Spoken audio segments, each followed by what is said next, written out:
Emily is confined to what she can only call home, with her freedom strictly curtailed.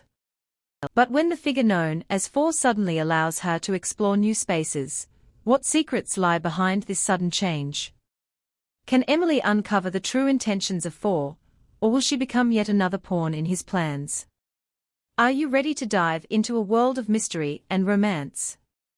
Subscribe now to join Emily on her thrilling journey. 13 Emily's POV. The bedroom, the kitchen, the living room, that's your zone. You don't leave your zone without me, got it? 4 explained, his eyes looking back to the paper that was sprawled out over his desk. My eyes widened as I quickly moved from my position on the large bed that I had been laying on for what felt like centuries, staring up at the white ceiling for hours until I forgot where I was. I pulled the large shirt lower down on my body as the cool air hit my legs before I carried myself over to the door that led out to the hall, the door that a few days ago I wasn't allowed to be near. I don't know what changed his mind. Was the monster actually feeling sorry for me? Or was he tired of me staying in the same spot for most of the day? I mean it, you stay within the space or you'll be back in this bedroom, his voice warned. I wasn't going to run. I knew as soon as I took off down that hallway within seconds I would just be back where I started. I sighed, pulling open the large door, stepping out before shutting it behind me. It had been the first time I had been alone since I've been here. For the first time I felt like no one was watching over me, although I wouldn't be surprised if there was. I turned my gaze to my right, taking a few steps and pulling open a similar dark wooden door, as the bedroom opening up to reveal the living room. It was only my second time being here. The first time I had just looked after 4 had showed me the kitchen. I stepped in, letting the door shut behind me as my eyes scanned over the 3 rows of large sofas. They were black leather, each sofa lined up behind each other, all facing a large TV that hung on the wall. The living room gave of a cinema vibe, as my gaze flickered over to the pool table that was laid out behind all other sofas, which gave the room a less of a serious vibe. I made my way over to the closet sofa, picking up a remote with multiple buttons. I sighed, falling back onto the sofa before studying the remote. There was no way I could figure out how to work this thing by myself. I pushed myself off the sofa and towards the black curtains that were pulled over what I'm guessing is a window. I reached my hand out, pulling back the black curtain, only to see a portion of a large window.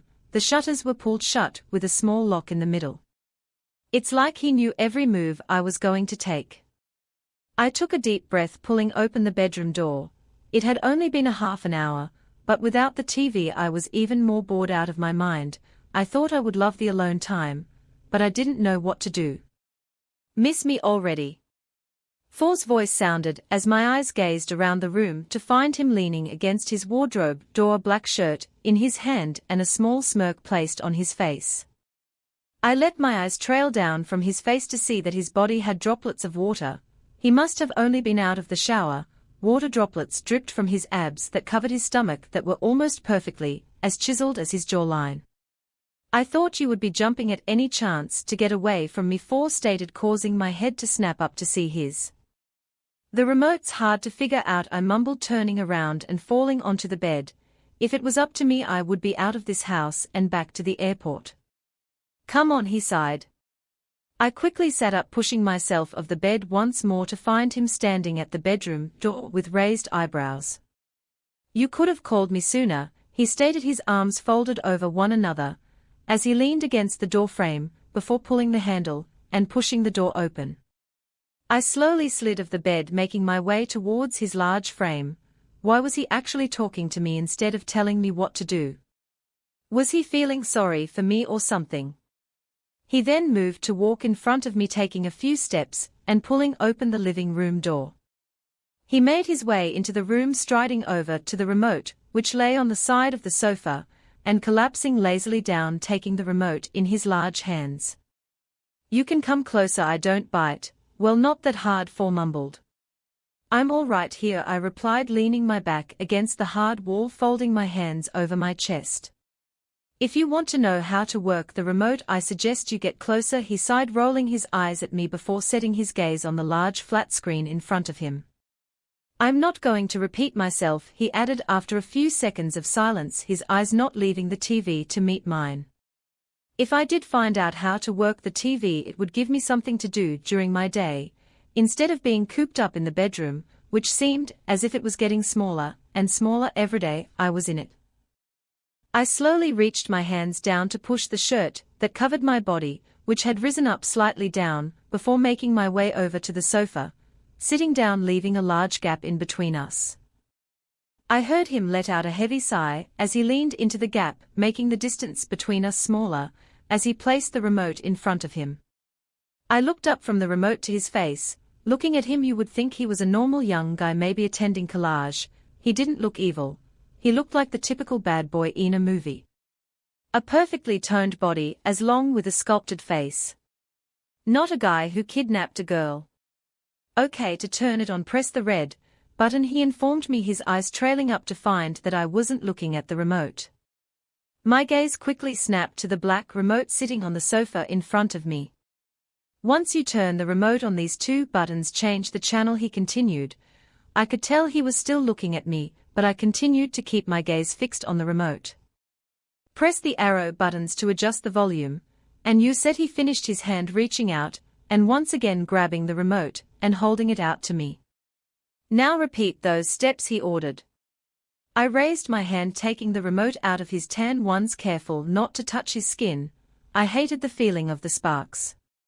I reached over the remote, pressing down on the red button, causing a few moments later the large TV to loudly play a small tune, before it came to life, a white screen brightening up the dark room. I looked at the screen and then back at the remote. Everything else he told me went through one ear and out the other. I mean, I remembered how to adjust the volume, but I forgot how to change the channel. I forgot, I mumbled. His arm reached out, taking the remote from my hands, his hand brushing against mine, igniting faint sparks, causing me to yank my hand away, the remote falling to the floor. What happened? Are you okay? He rushed out, reaching his hand out once again to grab mine, pulling it towards him, as if he was inspecting to see if any damage had been done. It's all right, I sighed, pulling my hand back. Do I scare you that much that you flinch every time I come near you? Your heart rate spreads up anytime I speak. Can't you get into that brain of yours that I'm starting to think doesn't exist, that I'm not going to hurt you? You've been here for a while. Don't you think if I wanted to hurt you I already would have? I'll agree not to pull anything on you if you stop trying to move away from me, for rants, his voice raising slightly, as he moves to a forward position on the sofa, his eyes looking everywhere but mine. Agreed. Friends, he finally turns to me, reaching out his arm towards me. I looked to his hand. He wanted to be friends. After weeks of ordering me what to do, telling me what I can and can't do, trying to kiss me, and now he wants to be friends. Before I could stop myself, I reached my hand up, moving it join with his. 14 Emily's P.O.V. She's not going to find out yet. She's not ready. I just got her to trust me, and I'm not going to lose it yet. I'll tell her when the bond will have to be completed. Four's voice spoke, laced with annoyance. We need you, the pack needs you. The wolves haven't been trained in weeks. There has been wolves running close to the border, there have been so many new shifters, another strange voice rambled on. Don't tell me how to run my own pack. The wolves should be training by themselves. The wolves running close to the borders are nothing to worry about. The new shifters should be mature enough to handle it on their own. She needs me, and I'm not leaving her until I'm certain she's ready. Get out before she wakes up. Four's voice loudly interrupted the other voice. Yes, Alpha. Oh, and Dylan will be here soon. I thought I'll let you know, the other voice said in a much quieter voice, before a few seconds later the door was slammed shut. There wasn't one thing that happened in the last few minutes that I understood. I thought I was coming to terms with where I was. What was shifters? He trains dogs. What am I not ready to find out yet? Why am I not ready? I took a deep breath before opening my eyes, readjusting quickly to the light, as the only light that was provided was from a lamp which stood in the corner. Sleep well.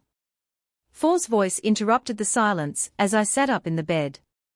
He emerged from his wardrobe wearing black jogging bottoms and a black t-shirt. His hair was wet and he carried a small towel over his shoulder, as he made his way over to my side of the bed leaning against the wall.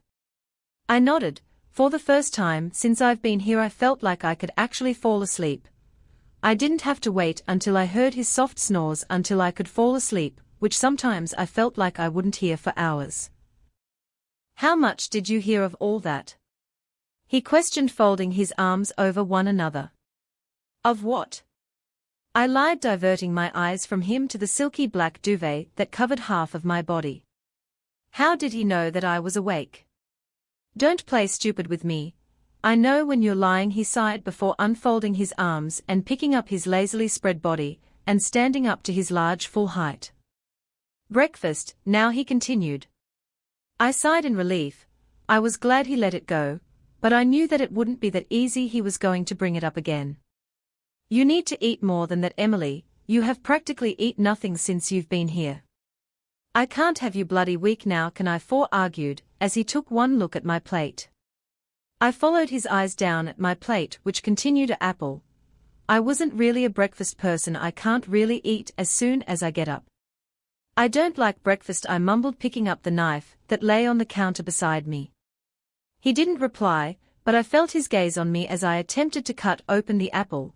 I sliced through the apple eventually with the bluntest knife I have ever used. I felt like a child again, when I was only allowed to use a kid knife. Here his voice broke the silence after a couple of minutes, causing me to look up at him to see that he had made scrambled eggs and was holding out the pan towards me. "Don't deny it, just eat a little bit," he sighed, taking my plate, which was now empty, spooning out a large quantity of the scrambled eggs. I'm not sure he knew what little meant. I sighed, picking up my fork, stabbing it into a piece before raising it into my mouth. As soon as it entered my mouth and I began chewing, I wanted to spit it out. It felt and tasted of rubber. I sealed the piece in my mouth and continued to play around with the rest of it.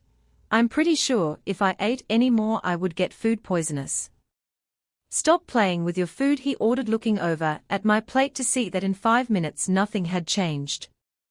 "It tastes like rubber," I mumbled, pushing the plate away from me. He looked down at me as he stood behind the counter making something for his breakfast. I'm not sure what he was making, but I'm sure anything would taste better than those eggs. "Fair enough," he replied, taking the plate of eggs from me and making his way over to the bin, scrapping the leftover food into it before putting the plate in the sink, which was becoming too full to even set things into anymore. "Want to do the dishes?" he asked, turning around to face me once again. "Can we go on a walk?" I asked, breaking the silence as I rolled around to face Four, who was doing some sort of workout on the ground. He had been doing push-ups for the last 5 minutes.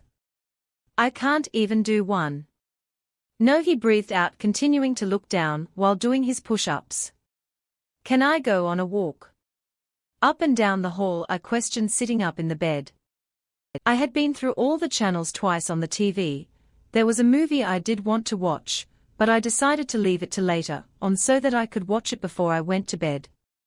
"Leave the door open. I mean it, don't go in any other room," he replied, for a brief second stopping and looking up at me. I nodded quickly and sprung off the bed, pulling open the bedroom door, letting it stay open before I took down the long hallway in a fast walk. I hadn't moved my legs this much in weeks. I forgot what the outside felt like. I missed the wind used to blow, but I didn't miss the way it would always leave my hair in complete knots.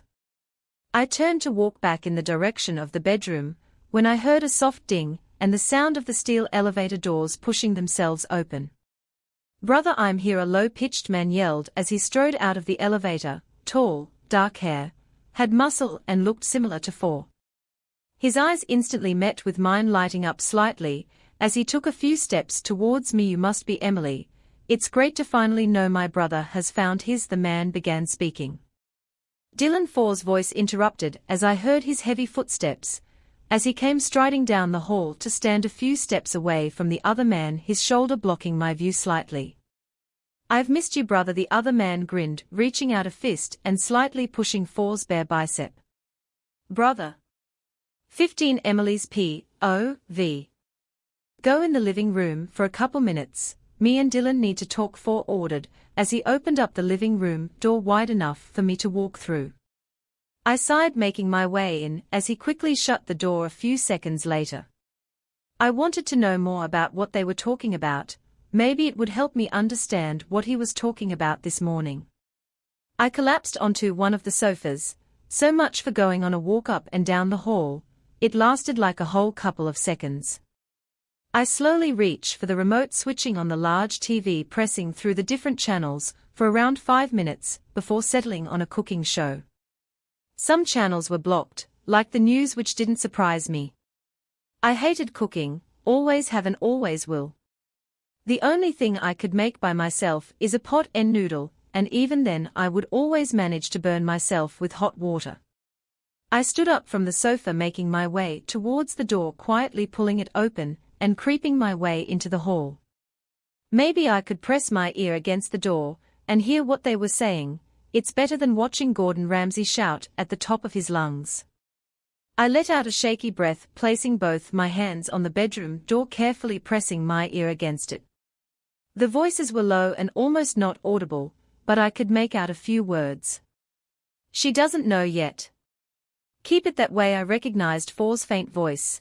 They must have been standing at his desk, all the way at the other side of the room. She doesn't know. She will have to eventually. She barely looks old enough to even find her mate. You kidnapped her. What is guessing? Dylan's voice exclaimed slightly louder. Fucking keep your voice down. She's 17. I've already got all her records shipped from England. Her grandma. But apparently she's also nosy. For's voice continued before it went completely silent in the room. My grandma. What about my grandma? Did he do something to her? Has he hurt the rest of my family? My eyes widened as I slowly backed away from the door before it was swung open to reveal an angry-looking For. Didn't I tell you to stay in the living room? He spat, stepping out of the bedroom, shutting the door close behind him. What did you do to my grandma? I mumbled, staring up at him while taking slow steps backwards down the hallway, getting further away from him. Jesus, Emily, it's none of your business what I do. I didn't hurt her. If that's what you're thinking now, stop walking away, come back here, he sighed. I stopped walking and stood still. I didn't believe him. If he didn't hurt her, then why was he talking about her? Did I pick it up wrong? I couldn't have. It sounded muffled, but I could tell what he was saying. He promised not to hurt me, but he didn't say anything about my family. He could have killed them for all I know. Did you hurt my family? I asked. No, for fuck's sake, why should I need to hurt them if I already have you? You heard me wrong from your fucking eavesdropping, For swore, shaking his head at me. I hoped he was telling the truth. Maybe I did hear it wrong. So Emily, how long have you been here for? Dylan asked as he plopped down on the end of the sofa. Too long, I mumbled, diverting my eyes from Dylan to the TV that was currently playing the Hunger Games. I had already watched this movie back home once or twice. Watch it, For warned from the sofa. He was sitting behind me, earning a small laugh to be released from Dylan. I looked over at Dylan to see a smirk playing on his face as he pulled out his phone from his pocket. I haven't seen my phone in weeks. My guess is probably still in that forest when I fell off that bloody horse. All my streaks gone. My social life gone, and the amount of YouTube videos I have missed also gone. I'm probably never going to have a phone again, use the internet as long as I'm here. Can I go on your phone? I asked, already knowing the answer. Dylan looked up from his phone and over to For, as if he had to ask his permission first. Why did everyone here did what he said? Is it because he was blackmailing them too? Would he blackmail his own brother? Stupid question, For sighed. Sorry, Emily, boss said no. Dylan sighed, looking over at me, sending a small smile, while he pushed his phone back into his pocket. I swear, Dylan, I'll only be gone for half an hour, at the most, and if you let her out of your sight, For began. Chill, we're just going to stay in this living room and watch TV, right, Emily? Dylan interrupted, looking over to me with a smile. I haven't decided if I liked him yet. He could be trying to be nice to me, and then he will switch and be just like For, controlling. For sighed, leaning down to Dylan's ear, whispering something in it before regaining his full height and looking over at me. Don't push it, Emily, he warned, turning around and walking towards the door and pulling it open. It was now later on in the day, and after a couple of hours of watching TV, For had to tend to a business emergency. I didn't want to know, and I'm sure he wouldn't want to tell me. She won't, I won't, Dylan exclaimed, pushing For the rest of the way out of the door and closing it behind him before turning around and throwing me a grin. I opened my mouth to speak, but he quickly put his finger to his mouth for a few seconds, taking a few steps before falling back on the sofa. Right, I'm going to tell you something, but you need to promise you won't tell For, which I'm guessing won't be hard for you. I spoke to Maggie, your grandma. Don't ask how or why, please don't, she wants to see you. So in a few days, I'm going to convince For to leave me alone to babysit you for a couple of hours, and then we can go. I'm not promising anything, this could completely fail, and I'm pretty sure I have a death wish. But this is the reason I'm back, Dylan rushed out, leaning forward. But don't look at this as your token out. I wouldn't do that to my brother. You're his mate, and I couldn't imagine taking you away from him.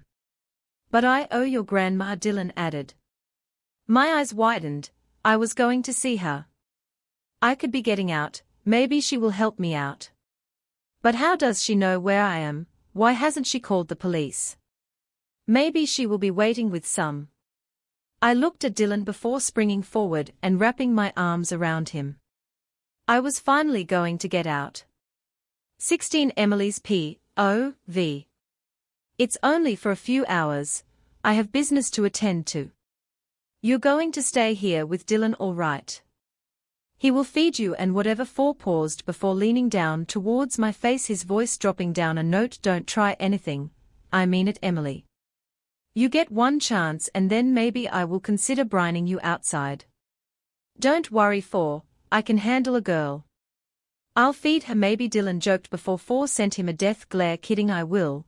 We will have great time, won't we, Emily? Dylan added, a large grin playing on his face.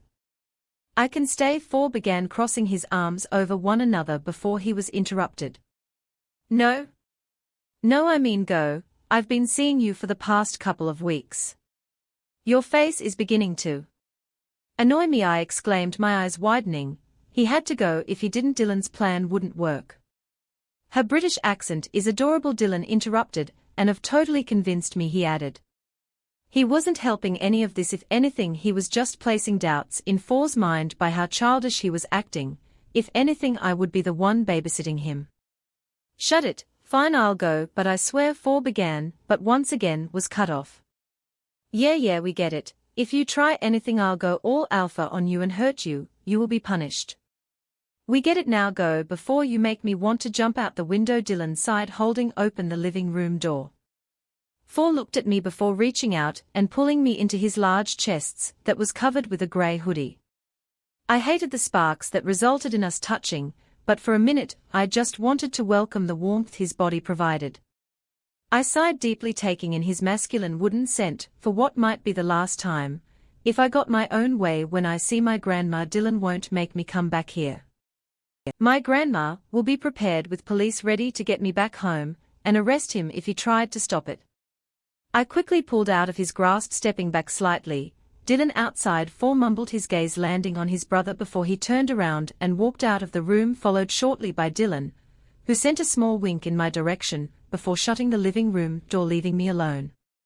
After around 10 minutes or so of me pacing the living room, walking up and down, the door burst open, revealing a more nervous and worried Dylan that I wasn't used to seeing.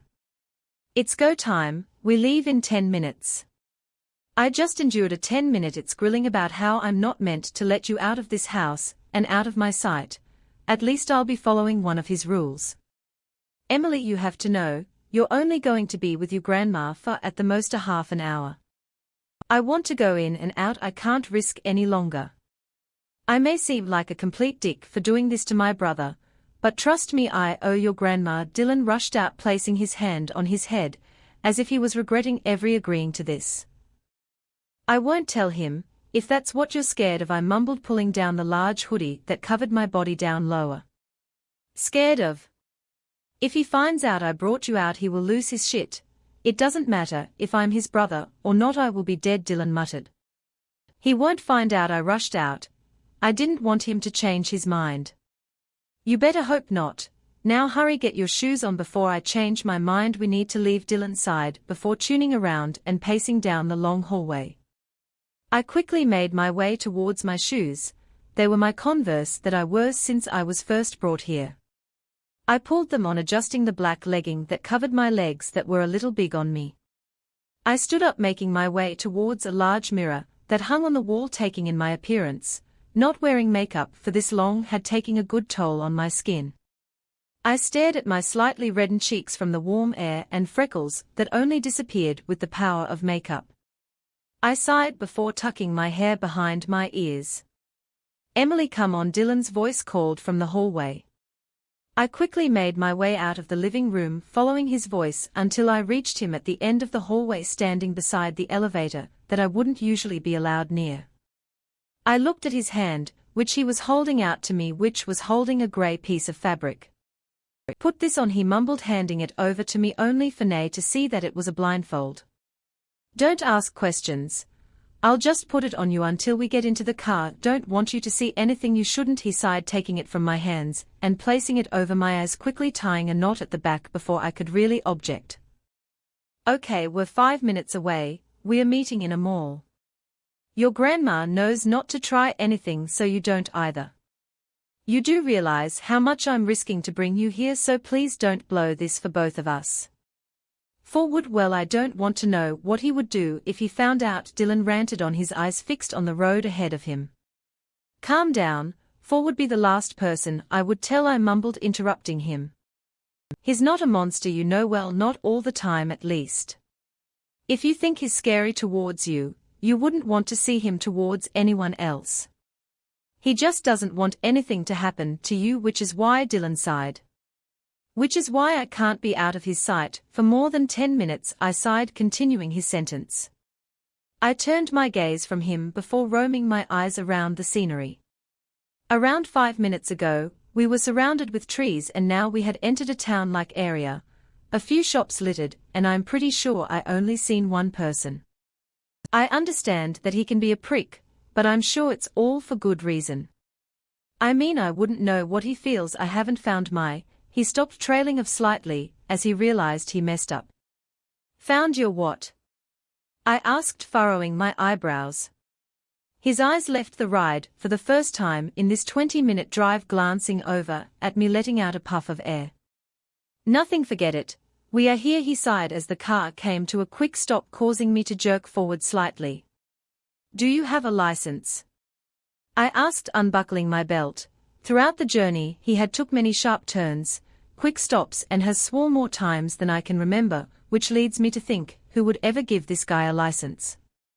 Somewhat, he mumbled quietly, sending me a small smirk, before he quickly exited the car, slamming the door shut behind me. I sighed, following suit, quickly closing the door behind me. The cold air hit me slightly, as I've been inside for so long. I pulled the hoodie that hung off my body tighter around me. It's just down the block, Dylan informed me, stopping beside me for a moment, as if to make sure I wasn't going anywhere, before he took in a fast, steady walk. What exactly was a block? I stared at the small building in front of me. It radiated boring and dullness, as again a mere few people were walking in and out of it. They all looked like they were in a hurry, and as soon as they set eyes on Dylan they looked away and walked the other way. What exactly is a mall? I questioned. You're so British, it's cute. It's a building with loads of shops. Well, supposed to be. This is like a much shittier version, Dylan explained, a small smile gracing his lips. In the past 5 minutes Dylan explained to me a few, as what I described as American words. A block was like a street, or something, I can't really remember. Pants were in fact trousers, not underwear, as he described it. He pushed open the door, allowing me to enter first. Since we have left the car I can tell he is on a much more higher alert. He looks at me every few seconds or so to make sure I'm here. He looks around, also keeping his head down along with having his hood up. To say don't judge a book by its cover is exactly what I did, and it stand accurate. The inside was almost as dull and drab as the outside. The small mall only held barely more than 5 shops from what I could see so far, and maybe 1 cafe. In the main hallway stood 2 people, 2 males. Dylan took off down the hallway, keeping his head down, but up enough to make sure I was following him. I looked around, staring at the empty shops. There was a shop which sold birthday cards and balloons. A shop which sold some sort of jewelry, and the next shop I set my gaze on had black windows, so I couldn't see inside. However, I doubt anyone was inside anyway. It was called Ammo. I felt Dylan tug my arm slightly in the direction of the cafe before he came to a halt. I stared up at Dylan to find him faced with a man around mid-20s or so. I noticed him from the entryway a few minutes or so ago. If I'm not mistaken, it's not Friday. The rules clearly. The man began, raising his eyebrows, his arms folding over one another. He was a little smaller than Dylan, and lacked the muscle that bulged out from under his hoodie. I'm aware of the rules. I'm here in request of the Alpha. If you want to answer to him, by all means go ahead, but trust me, he's not in the best mood today. And if I'm right, hasn't had lunch. Dylan spat, in a hushed tone, looking the man up and down. What was he taking about? What rules? The Alpha. Wasn't that what people called for? I got to ask someone what that meant.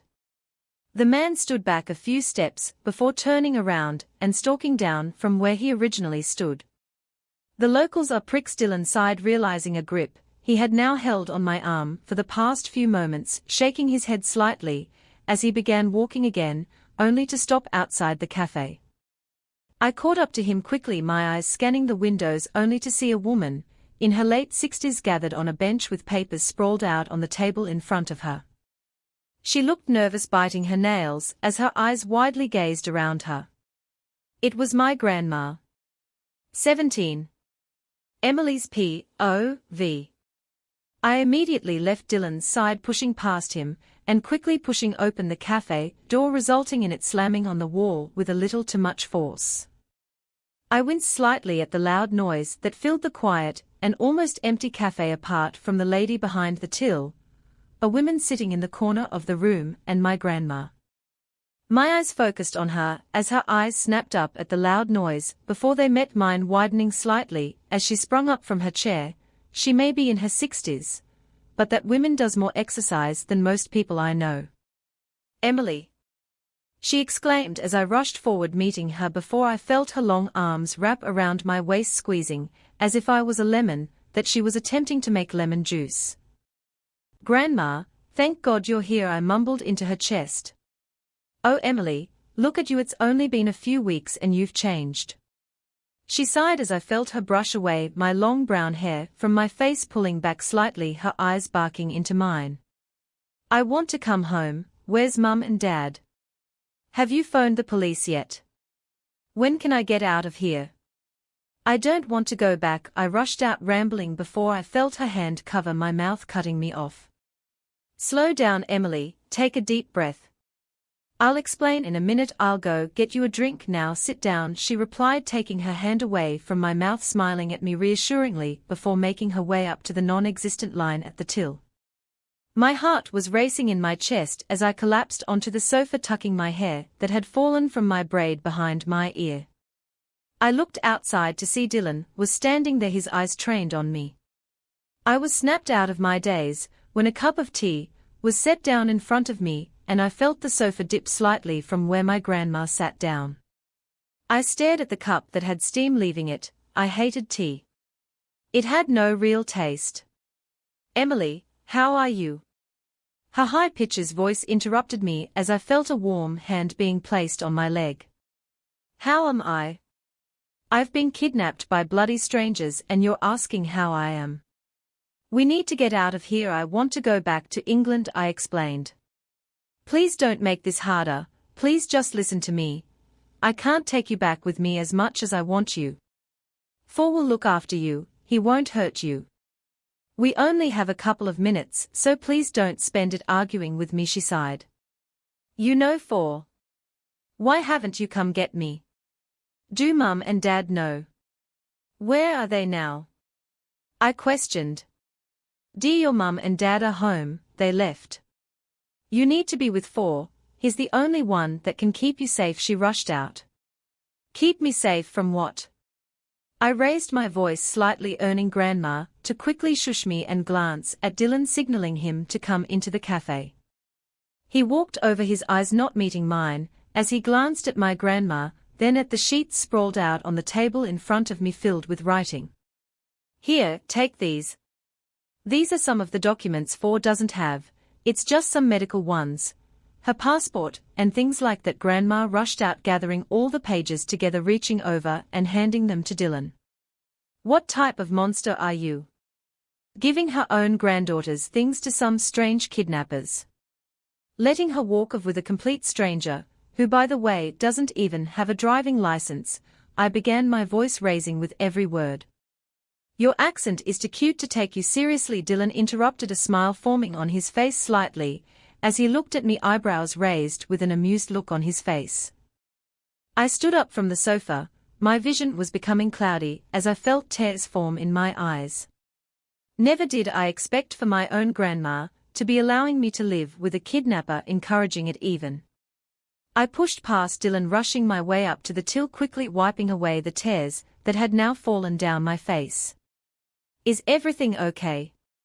She asked, her eyes looking past me, probably looking at the two crazy people staring at me. Can you ring the police? Or cops, whatever you call it here. I need them, I rushed out in a hushed voice as I felt a hand being placed on my shoulder, pulling me back slightly. That's not necessary, she's just a little upset right now. Dylan's voice spoke to the lady behind the till, who was looking a little conflicted on what she should do. Listen to the tall, big muscle man or the small girl. I quickly pushed his hand off my shoulder, taking a few steps away from me, only for him to take one step closer. Take another step, Dylan, and I promise you I will scream, I threatened, warning him. His eyes widely looked at my face. I felt bad, but not bad enough that I would give up my chance of getting out of here. He's probably regretting even letting me come here. After all, how did he know my grandma would basically tell me that I had to live with the man that kidnapped me, and that she or no one else could do anything to stop it? Emily, please, don't do this. He sighed, raising his hands in the air in a defense position, taking another step forward. I opened my mouth and let out a piercing scream. It lasted for around 20 seconds. Long enough for Dylan to back away from me and the lady around the till to come rushing around. It felt as if the next few moments were played out in slow motion. The women had barely reached me when I heard the door of the cafe slam open, the impact a lot larger than mine, that it caused the glass on the door to shatter. My eyes shot to the doorway, which was being took up by For's large stance, whose whole body was clenched, his chest heaving up and down, his golden eyes set on me before flickering to Dylan. My eyes widened as he took no time before he stalked over, his long legs carrying him to my side, where he reached out, grabbing a hold of my arm, pulling me into his large chest, blocking my view from the rest of the cafe. I felt heat radiating of his body as his chest huffed and puffed out, his arm wrapping itself around my waist, holding me in a tight hold. Why the fuck are you crying? What happened? He questioned, his voice filled with irritation, as he reached his thumb up, swiping the tears that were currently streaming down my face. For Dylan began, his voice coming out shaky and quiet as he took a step towards him.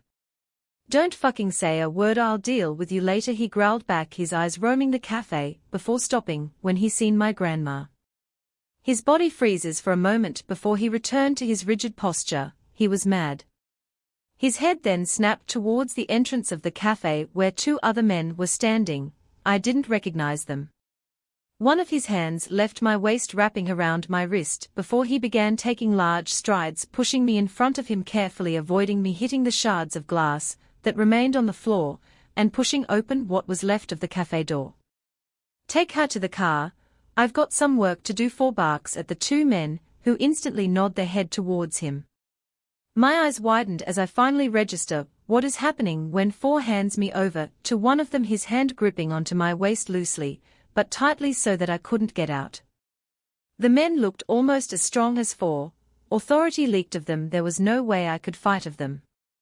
He's going to kill Dylan. I saw the way he looked at him and the way Dylan looked back, but surely his own brother wouldn't kill him. He was angry, but no human would do that to another human. 4. I don't want to go with them.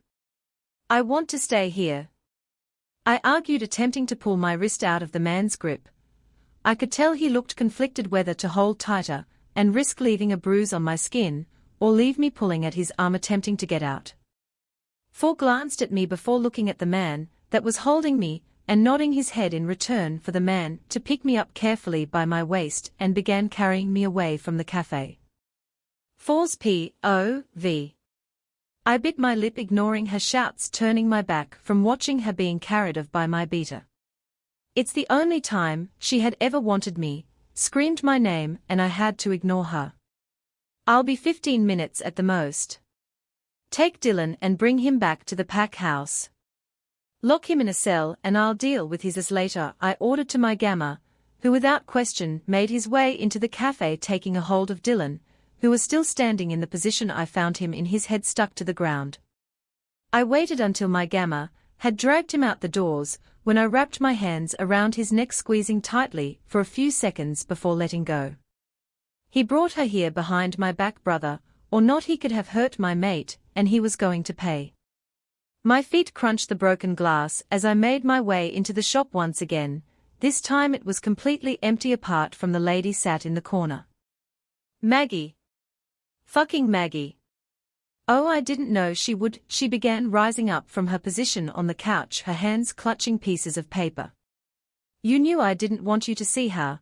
I fucking told you it would upset her, and you go drag my brother into this.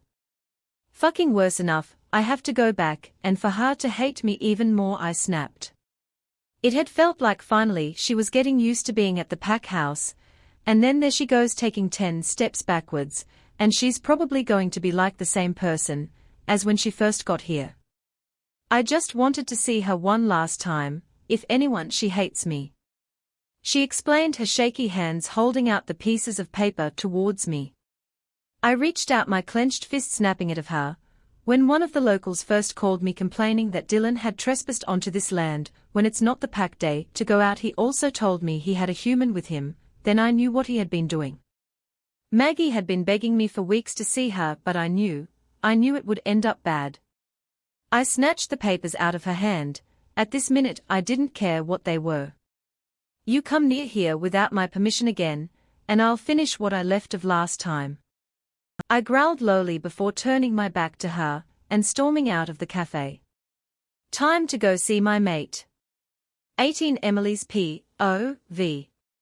I clicked of my seatbelt, quickly opening the door before jumping out of the car, slamming it shut. I took a few steps away from the car, my converted feet kicking at the rocks. I felt so much anger in my chest. I took it out on the other boy in the car. I think his name was Peter, I'm not sure.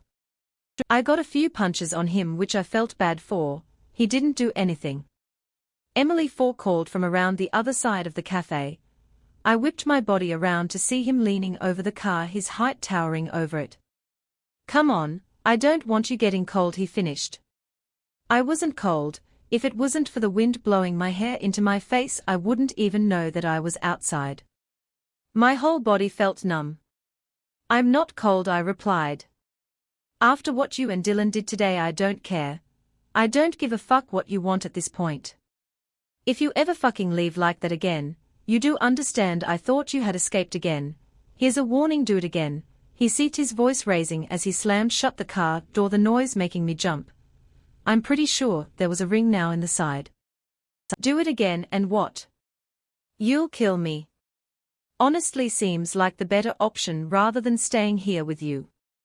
You've already ruined my life, there's no way you could possibly make it worse, I interrupted, my voice raising slightly.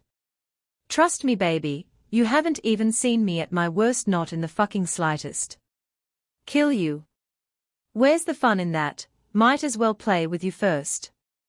He teased, his lips forming a smirk as he stopped to a halt in front of me, his hand coming to land on my cheek. Time to play with him.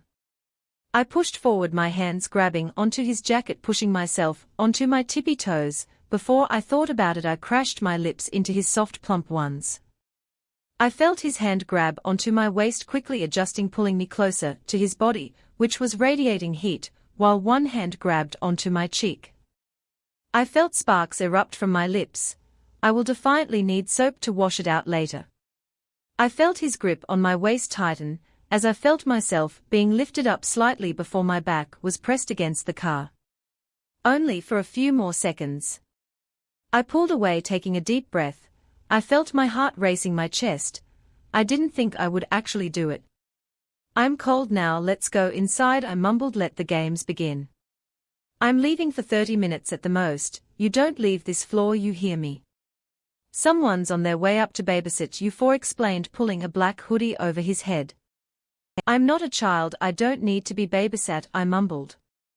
When you stop trying to run away, then maybe I won't treat you like one, plus you'll be here by yourself for 5 minutes. She's coming up late, he sighed, making his way over to his desk. Where you going? I asked, jumping up from the bed. He ignored my question, as he continued to shuffle through his desk before grabbing a few papers and shoving them into his pocket, no doubt crinkling them up. He made his way over to stand in front of me, his hands reaching out to grab onto my waist, pulling me closer. Be good, he mumbled as he leaned down closer to my face. I turned the opposite direction. It's time he got what was coming to him. No, if you won't tell that babysitter to go away, then I'm not kissing you, I refused. Fine, he snapped, his hands leaving my waist within a split second before he turns around, making his way towards the bedroom door before opening and slamming it shut, and like that he was gone. Dramatic much? Point for me. I sighed, flopping back onto the bed. The babysitter had arrived a few minutes ago. She wasn't much older than me, maybe only 19 or so. Either way, I told her I was having a shower, so she couldn't come into the bedroom. I have around half an hour until he gets back. Who knows what he's doing anyway? 30 minutes to him is probably a couple of hours. My eyes roamed around the bedroom, landing in his desk. Maybe I can finally look through it and get the answers I've been wanting for weeks now. I quickly jumped off the bed as quietly as possible. I had the shower already turned on, so it sounded like I was in there. I creeped over to his desk, which was placed all the way at the other side of the room, so I could never see what he was doing even if I wanted to. As soon as I reached his desk, I began to attempt to pull open the drawers. They were locked. Smart twat. Most of the papers on his desk were useless to me. He must have grabbed all the important ones. Hey. Are you almost finished? It's just Alpha. We'll have my head on a plate if anything happens to you, a voice shouted from the other side of the door, causing my searching to come to a halt. No, I'll be 10 more minutes. I shouted back, attempting to make my voice slightly muddled by putting my hand over my mouth to make me sound convincing. Oh, okay. Please don't hurt yourself, she replied. Phew. I felt bad for messing with her. If I did manage due to anything, I knew Four would kill her. But she was probably just like him. Dylan, shit. That's where Four was. He was probably beating the shit out of Dylan right now. Because of me, Four's going to probably kill his own brother, the only person that has bothered to be semi-nice to me, the only person here that I can really stand to be in a room with for longer than 10 minutes. This was my fault. What could I do? I can't just ring Four. But she is bound to have a phone where she can ring him. I quickly left the desk, making my way over to the door, pulling it open to find that the girl was standing outside of it. Lun, Emily, I thought you said, she began, her eyes widened at the sight of me barging open the door. I need Four, can you ring him? I need him right now, I rushed out. I do know how she managed to catch onto my words as they came out slightly jumbled. Alpha. Oh no, why do you need him? Can I help you with anything? Is anything wrong? Have you hurt yourself? She stammered out. She looked panicked as she looked me up and down to see if there was anything wrong with me. I need him now, I'll scream if you don't get him. I'll tell him I began. I felt bad for threatening her. She has done nothing to me, but if I don't get 4 then it might be too late. I'll just say sorry later. Okay. Please calm down, he'll be back soon, I promise. I can only contact him in emergencies, the girl rambled. It is, my chest, it feels all right. My head is spinning, I feel dizzy, I think I'm going to pass out, I lied. All right, I'll get him, she gave in. She seems fine, she doesn't have a fever, her inhale and exhale is normal. Her breathing seems fine. The bond shouldn't be bothering her at this stage. Overall she seems like a healthy girl, the doctor explained, his gaze on the impatient angry four, who stood staring at me, his eyes staring through mine. I sat on the edge of the hospital bed, I knew all too well, my legs swinging back and forth as I stared back at four, attempting to hold back a smile. The so-called babysitter rushed me to the hospital room claiming that 4 would be meeting us there. That's when I started to panic. I thought 4 would just come back up to his room. I didn't know she would take me that serious. I'm sure she is. This was a waste of my time. 4 growled out, his hand wrapping around my upper arm, pulling me off the bed. I looked over at the doctor, who ignored my presence, while 4 just shoved open the door, pushing me in fit of him slamming the door behind him. No wonder everyone was so intimidated of him. What the fuck was that? If you wanted my attention, you sure as hell got it now. What was so important you couldn't wait 20 minutes, he growled lowly, pushing my back up against the wall.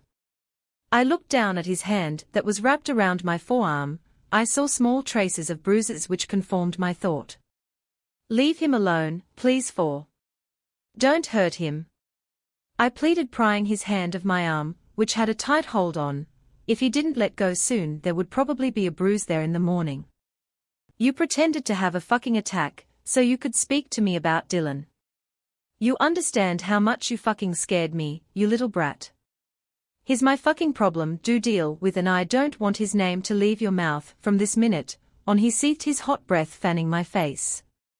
I took in a deep breath, as I felt tears build up in the back of my eyes, stinging them slightly. I don't know if this man even had a heart somewhere in there. Time to get my revenge. 19 Emily's P. Oh, no chance, he chuckled to himself, as if what he took what is said as a joke. All I asked if we could go exploring. I even told him that he could come with me, and he thought I was joking. Then I'll not speak to you, I shot back. I knew he hated it when I refused to speak to him, which I was on the verge on right now. Cool, he passed me off, not bothering to look up from his phone screen, as he leaned over the kitchen table. I don't think I'd bloody remember how to use one, it's been that long. I used to not be able to go without my phone for an hour. It's been like months and I haven't went crazy yet, almost. 4.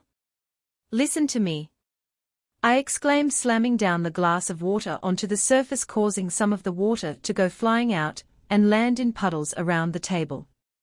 What do you want now? Can't you go take a nap or something? Today's my day off, don't bother me, he sighed, his voice raising slightly as he wiped away the spilt water with his sleeve. It's a first that he doesn't want me around him. Usually he's breathing down my neck every second of every day, and now suddenly I'm bothering him. He bothers me all the time and I can't do a single thing about it. Next time he wants to do something, hell get what's coming to him.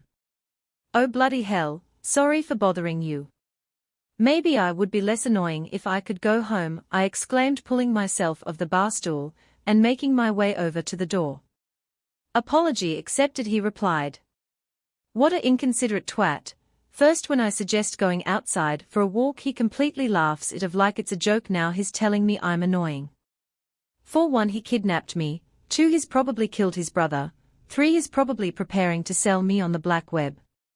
I'm kidding, he mumbled as I swung the door open, his eyes finally leaving his phone as he shoved it into his back pocket. That's ill, the first time this morning the phone's been out of his hands. You take everything so seriously, loosen up a bit, he stated, raising himself from the seat he hadn't left all morning. Me? Loosen up? You're the most uptight person I know, I exclaimed, causing him to raise his eyebrows and a small smirk to form on his face. 4 was the definition of uptight. He couldn't take a joke, took everything I said seriously. Says the girl that can't sleep without a light, refuses to watch anything over a 15-rated movie on Netflix, scared of using a permanent marker, because you're afraid it won't come off, he mocked, taking steps towards me. Okay, well, you're so bloody needy, you need me to be in the same room with you practically at all times, you don't even let me lock the bathroom door when I shower, I began. If he was going to call out me, I was going to do the same. I'll admit that, but I wouldn't call it needy as such, more like he trailed off. Over-controlling wanker, I finished, smiling proudly that I came up with that one point to me. There's been a pool all this time, I exclaimed, attempting to pry his large hand of mine so I could move closer to the almost clear water. My eyes wandered around the large swimming pool. Taking a few steps into the cold room, I noticed that near the side of the pool was a jacuzzi which was radiating steam. A mini bar was located at the side of the room. Multiple deck chairs were placed at the sides of the pool. This was like a mini resort. You like to swim? He asked as we stepped closer to the water. I had always hated swimming as a child. I remember once I was forced to swim with no armbands and I almost drowned. I think that's scarred me. No, hated actually, I replied. The room smelt and reminded me of the outside. The large open windows that replaced the walls made it feel like it too. Green was covering the outside, trees, as if the room was placed in the middle of the forest. I plopped down at the side of the pool, pulling my sock-covered feet away from the edge of the pool, sitting crisis cross. I was already shivering now, I'm not joking, the water must have been freezing. I heard S thud behind me, cashing my head to turn backwards to see 4, or now half-naked 4, pulling off the remainder of his clothes. What are you doing? I questioned, moving my gaze away from his toned body. It was the only way my heart would slow down.